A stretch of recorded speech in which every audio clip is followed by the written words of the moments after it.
So, hi everyone. My name is Quang. I have 6 years of non-tech experience in education.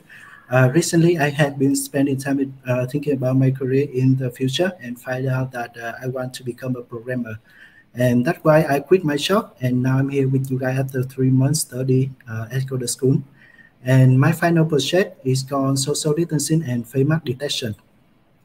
As you already know, COVID-19 happened once again in Vietnam, and it's more dangerous than ever. And it has affected a lot of people, family, and companies. And you can see here in this slide, with social distancing and wearing a face mask, we can slow the spreading speed of the coronavirus.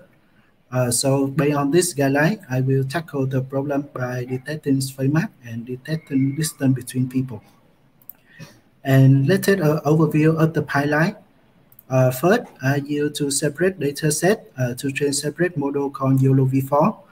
One is to detect if there is any person in the image captured from camera and calculate the distance between two or more people in the image. Then check if the distance is lower than 2 meters or not. The other model is to detect if a person wearing a face mask or not.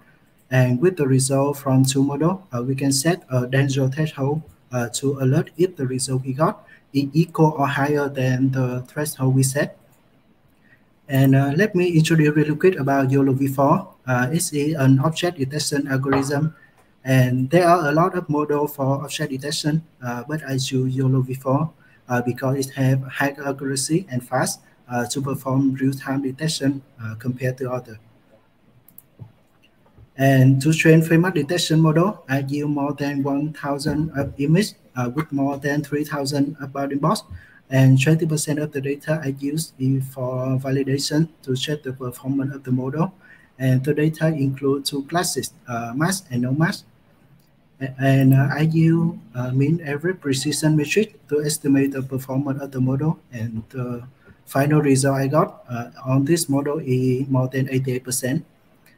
And with person detection, I train with 900 images, 1,800 body parts, and also use 20% of all the data for validation with one class E person. And the final result I got from this model is 98%. And next, I will explain shortly about how I calculate the distance between two or more people. First, we had to calculate something called focal length, which is a unit value of each camera. And to calculate it, I choose an object, for example, paper right here, and then measure the real height of that paper and distance between the paper to my camera. And next, we measure the height of the green bounding board around that paper in computer. And after that, we can calculate the focal length using this formula. And with the result we got, we can calculate the distance between the person and the camera when detecting using this formula right here. And finally, combined with position with two people in the image given by YOLO V4 model, we can calculate the distance between them in 3 dimensions using this formula right here. And I think it's enough talking, and it's time for a demo. So to use the camera, I will turn off the camera here in the OJ. And I will open the camera here and adjust the camera for you to easy to follow. Okay.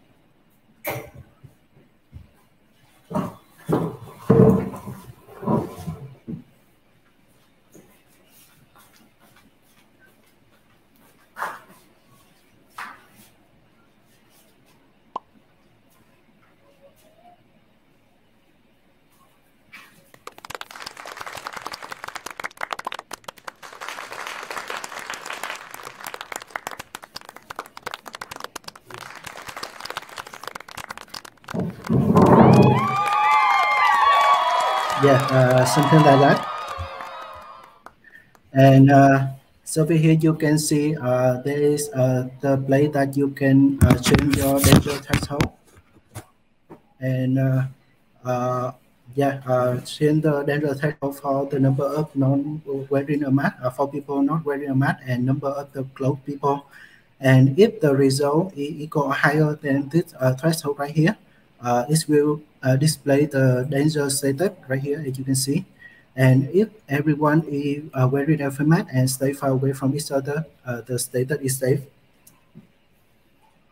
Yeah, and if the result between safe and danger status, it will display as warning. For example, if I increase the danger threshold, the status is warning.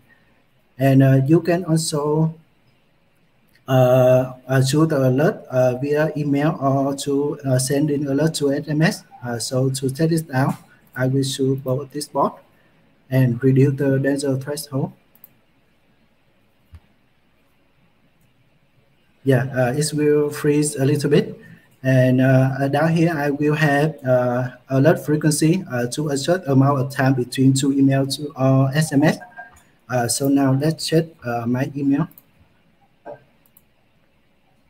Okay, you can see here, you will receive an email. And right here, you have information about the violation as well as the camera ID, the status, no mask count, social distance violation, as well as the day and the time. And it will also capture that moment right here for you to check it out. And you can also receive an SMS. Yeah, maybe the service is not really good right now, so maybe I can show you the messenger later. Right here. Thank God. Uh, and the information I got is the same with the email about the camera ID and the violation detail. Yeah. And back to Streamlit. Okay, I will turn off camera tab. Open my camera here in OJ. And if you do not choose this to alert, it will also capture your image and save it into the database. And you can search on the image that is captured in history in here. And you can also search the image by date and by time like this. Yeah, and you can also choose search image by camera ID. For example, if you have multiple camera, and normally each camera will stick with one location. So if you want to check on the image in that specific location, you can choose to search via camera ID right here.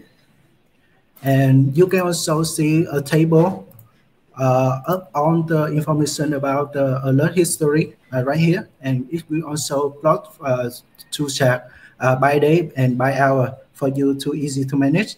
And you can also search the table right here by day and by time, and the chat will automatically adjust yeah, based on the day and the time that you search. And you can also choose by chat or live chat for you to easy to make a report or something like that.